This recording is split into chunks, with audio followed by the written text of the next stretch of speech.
Welcome to Kidmissing TV. I wanted to do this case just sort of in the middle because I just watched another video on it, and I have to tell you,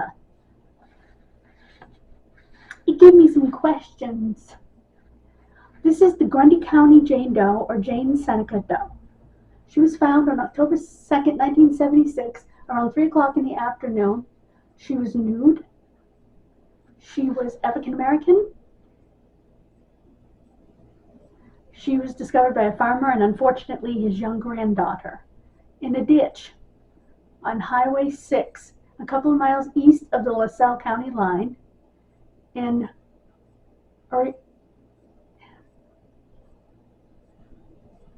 Irena Township near Seneca, Grundy County, Illinois. She had been shot in the back of the head with a .38 caliber revolver. That's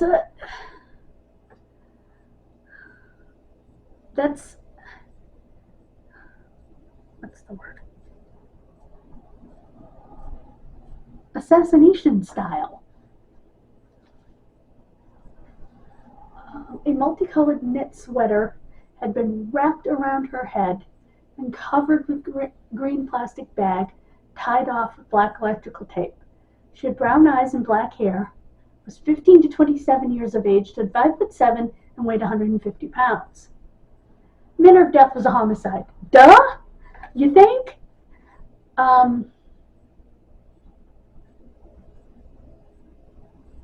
Okay. They did, I don't have a poster or anything for her, but I'll try to find Carl Kopelman's picture and put that up.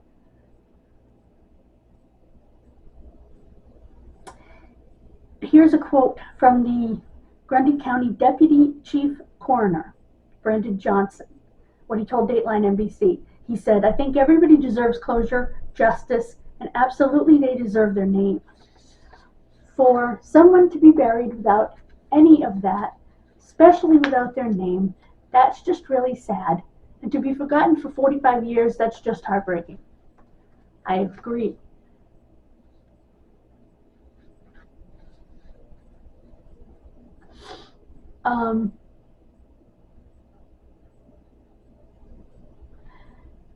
It was between 3 and 4 in the afternoon when the farmer and his granddaughter found her.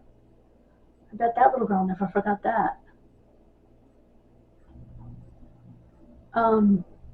Oddly, they had wrapped the sweater with like a bag and stuff around her head before they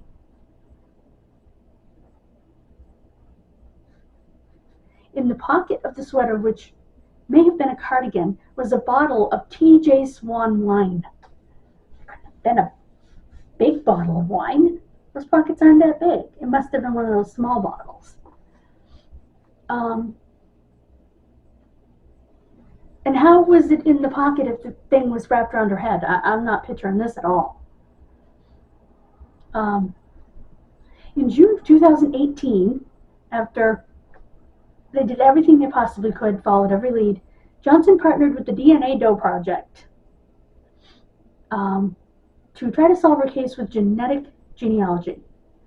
They have solved cases based on third cousins or even more distant. DNA Doe co-founder Colleen Fitzpatrick told NBC Channel 5, still local NBC station, in 2019, "It's a whole network of relatives that you try to place together and find how they connect, and then how they connect to your John or Jane Doe," said Fitzpatrick. Now, one thing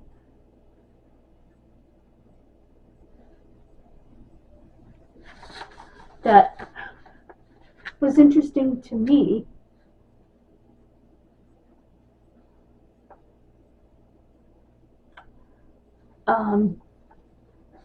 was they actually did find a first cousin. Now, let me try to explain this. At first they thought it might be a half-sibling, but it was a first cousin. At first I was like, how do you not know your first cousin? Even if you don't, like, I don't know all of my first cousins. in person, but I know most of their names. That being said, I've never even seen the faces of some of them because we just found my mother's family. But if they tell me that I'm a first cousin to this person, I'm going to say, look at my mother's DNA or my father's DNA, depending upon which side of the family they're a first cousin on, and do all of their siblings. And you'll find the parent, and therefore the child. I don't understand why they didn't go further with that cousin, with whichever her mother or father's side Jane Seneca Doe fell on, to test that parent and then test that parent's siblings to find the parent of that child. I don't quite understand that because they have the answer there. All they have to do is test.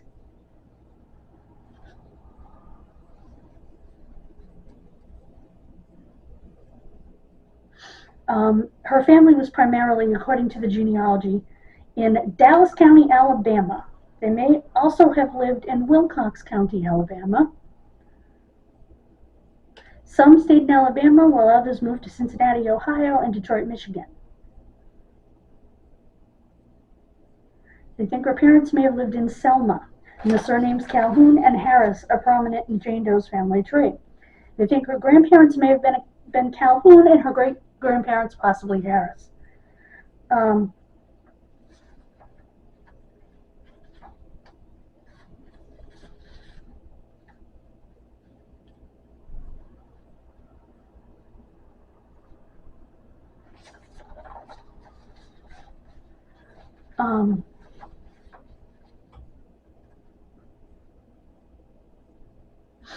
And they continue to request the public's assistance. You can call the Grundy County Coroner's Office at 815-941-3359. Again, that's 815-941-3359, or email bjohnson@grundyco.org. To follow the case, visit the Facebook page, facebook.com/Grundy County Cold Case, all one word. And this girl was very tall, by the way. She was 5'7". They did dental aging on her, and they came up with like 15.5 to 25.5 or something like that. Using her molars somehow. I don't understand. I mean, I understand how they do it. It's how developed are the molars, okay? Well, does she have fully erupted wisdom teeth or not? If they're fully erupted, then she's probably not in her teens.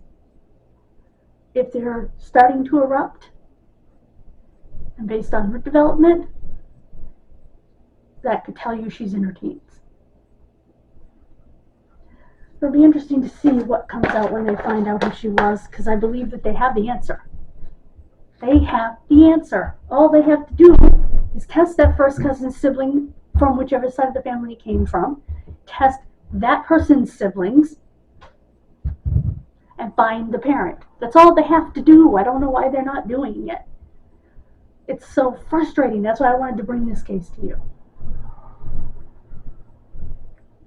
Don't understand that at all. So hopefully this will help get the word out some more on her case, and maybe they will go back and test those people. Because I understand the first cousin. At first I was like, how do you not know, at least by looking, even if you've never met the person. Because I definitely have first cousins I've never met. But if you said, okay, we have this Jane Doe, she's a first cousin of yours on your mother's side, and she has this name and this name in her family, I would look at my tree and I would say, okay, you need to test these siblings of my mother, this set of siblings. You don't want to test her mother's kids, you want to test her father's kids, or whatever the case may be. Or you don't want to test her father's kids, you want to test her mother's kids. Whatever the case may be, although her mother's kids were already tested, so two of them anyway. Well, three of them if you include my mother are all tested. Auntie Edie, Auntie Barbara, and my mother are all tested. So, and all of the ones on her father's side are tested. So, it's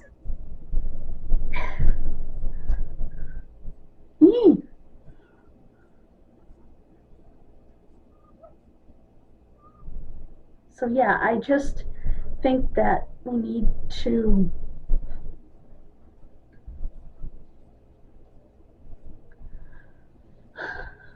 figure out why these people haven't been tested and hopefully get them tested.